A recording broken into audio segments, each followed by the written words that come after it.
Albon n'en veut pas à Hamilton pour ses difficultés qu'il a eues chez Red Bull, en dépit de podiums perdus à cause d'accrochage avec Hamilton, justement. Je me souviens que dans l'une des courses, on m'a demandé où était ma performance, et je me suis dit que c'était pas si mauvais et que tout le monde avait besoin de se calmer, se souvient Albon.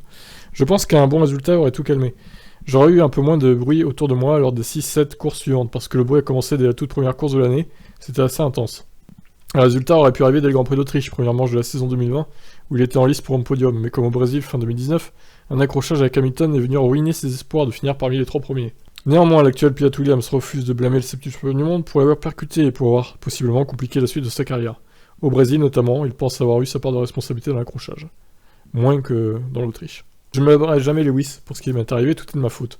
Ce sont des choses qui arrivent, et c'est excusé honnêtement. En regardant l'incident au Brésil, je pense que j'aurais pu aider à éviter l'incident. Je regarde toujours les accidents entre les pilotes, ce n'est jamais 100 contre 0.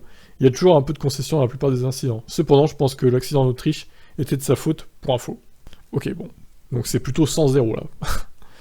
Oui, bon, Albon, c'est vrai qu'il a manqué une occasion en 2020.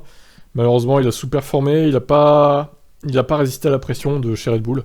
En même temps, Marco a dû lui mettre une pression intense, hein, on pense bien, évidemment. Ça n'a pas aidé, et donc, du coup, c'est peut-être mieux pour lui qu'il aille dans une plus petite équipe, avec moins de pression, pour éventuellement, plus tard, retourner dans une équipe de, on va dire, haut de gamme.